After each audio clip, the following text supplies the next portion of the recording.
Hi everyone! Today we are going to be talking about Birds of Prey.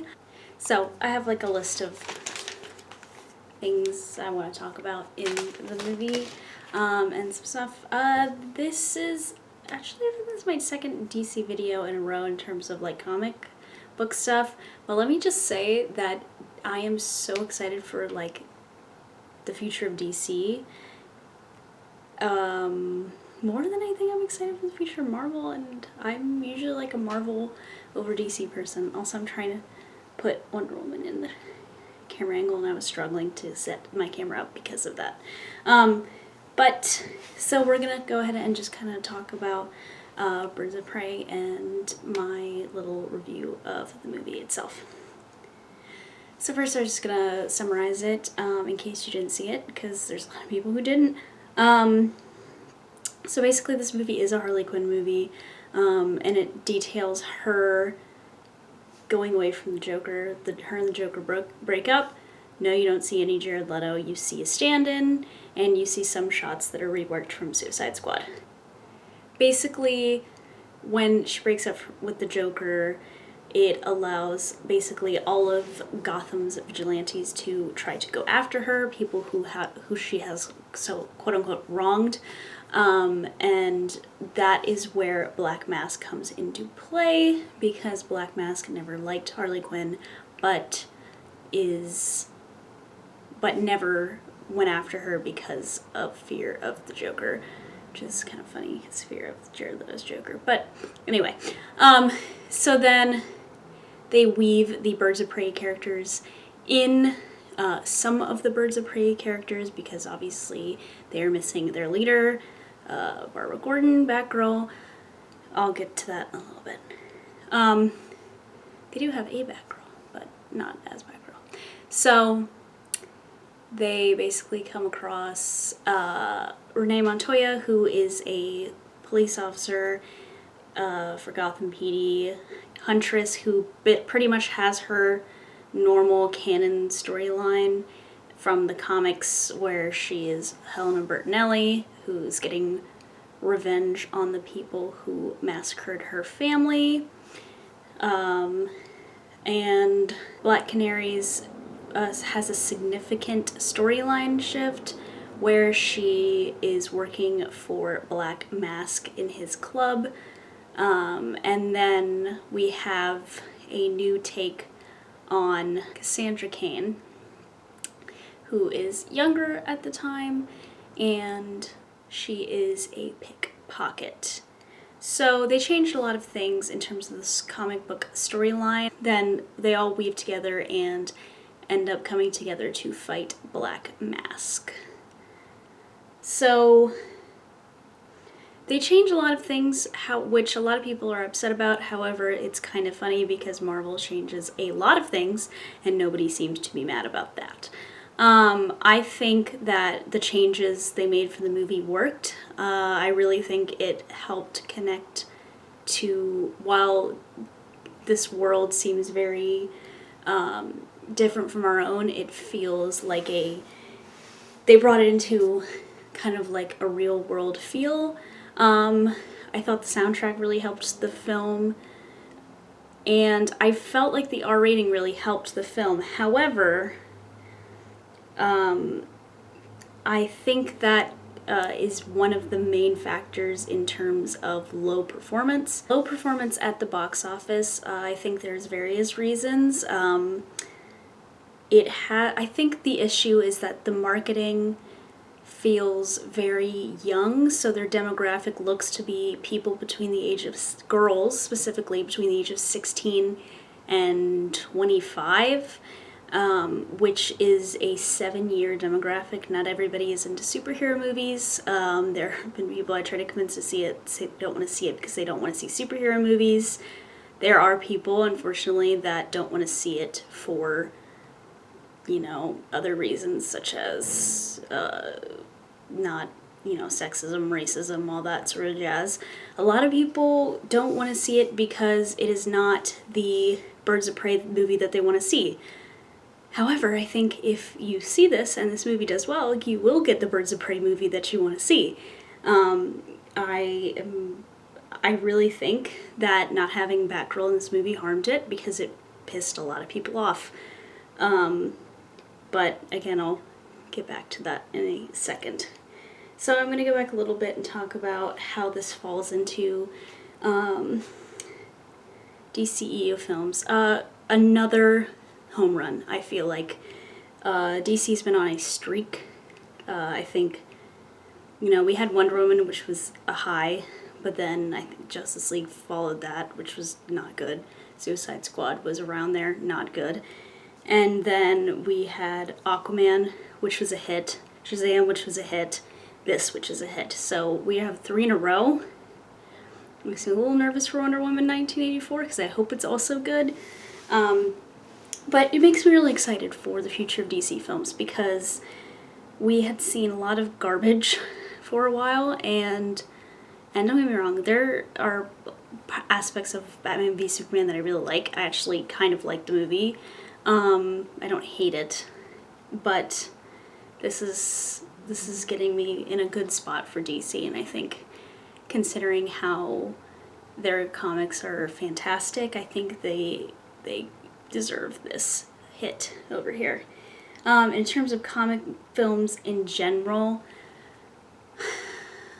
one of the best ones that I've seen, for reference, my favorite comic book movies in terms of DC don't really have any of the DCEU. I do love the Dark Knight trilogy, and I actually haven't seen a lot of the other Batman movies.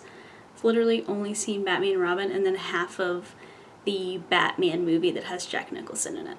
But I liked the half that I saw of that. It's just that when I went to watch them on Netflix, they took them all off, so I'd have to rent them. But in terms of Marvel, my favorite ones are my favorite one is Guardians of the Galaxy, as well as Captain America the Winter Soldier. And I also really did like Captain Marvel, but this is not better to me than Guardians of the Galaxy, but it's up there. I think this one is very, very clearly top 5. It might be a top 3 of my favorite comic book movies, actually. So, kind of looking towards the future of DCEU, to touch on the Batgirl thing, Cassandra Cain is a version of Batgirl, but I do think if they make a Birds of Prey sequel, having Barbara Gordon in this movie is a necessity. Leaving Batgirl out is a bad call. I don't particularly know why she wasn't in this. Maybe because originally this was supposed to be a Harley Quinn solo movie, and Margot Robbie pitched to have lesser known characters be in this.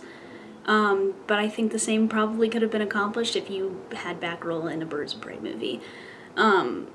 The idea was that Margot Robbie and Harley Quinn were going to draw crowds in, which unfortunately is not happening, for reasons I already mentioned. But hopefully it'll do well enough to get a sequel. I mean, I know Shazam didn't do fantastic, so hopefully they'll see positive reviews and continue to move forward even if the film doesn't do well. So this is also going to factor into Gotham City Sirens because this movie isn't doing well. I mean, it's on the second weekend. I don't like Gotham City Sirens was already put on hold. I really don't want David Ayer directing it. If they could get a female director or a director who understands women, I would particularly like to see a Gotham City Sirens movie. I am the biggest Poison Ivy fan, and I need to see her and Harley Quinn together in a live action movie. So I don't know, but if James Gunn's The Suicide Squad does well, which I have pretty strong feeling that it will because there is hype surrounding it, then I think Gotham City Sirens could happen. Also, I didn't really know, I kind of come late to the comic game sometimes, but I also did not know that Renee Montoya is a significant other of Batwoman, so that would be cool. Don't know if it'll happen, but I'm here for it. And And I don't know if this will factor into the future of R-rated films. Joker was obviously rated R and it did fantastic. So I don't know if they'll want to continue with the R ratings. Maybe they will continue it under like the DC Black label like Joker is under. But having things R-rated really does inhibit a huge amount of audience. Because I do think the people who were not interested in DC Comics went and saw Joker. So Birds of Prey, a little bit harder to market to people who don't like comics. And then in terms of so I'm just going to wrap up in terms of the immediate future of DC. So the Wonder Woman 1984 trailer that plays in the previews and the trailers for Birds of Prey, I have a trailer breakdown on it. I will put it in the cards and link it down below if you missed it. It was my trailer reaction. It is from it's the second trailer that they did. Kind of the fuller length one. It's going to be coming out in June, so we'll probably get another trailer and then a couple teasers as we get closer. We're only in February now, but this is the comic book movie of the year that I am dying to see. And then we also got a Batman teaser. So yeah, we saw Robert Pattinson in the Batman suit. What are your thoughts on that? I like he has the bat symbol made out of the guns that killed his parents. If I have to see his parents die in one more movie, I'm gonna lose it. I can't deal with it. It's like take a shot every time you see it. You would get alcohol poisoning. I can't wait to see these videos of Zoe Kravitz says Selena Kyle, because I'm dying for that. And yeah, so that's gonna be about it. This is a pretty short video, but my review videos tend to be pretty short, and I actually like plan things out, so maybe that's why it's a little bit more put together this time. So yeah, also give me a comment if you miss my comic movie news videos, because I might bring those back. I think I was planning things out in March and April. I kind of have a dead zone where I don't know what videos I'm gonna film, but I know when I do those videos, when I do them on DC, people are pretty positively responsive.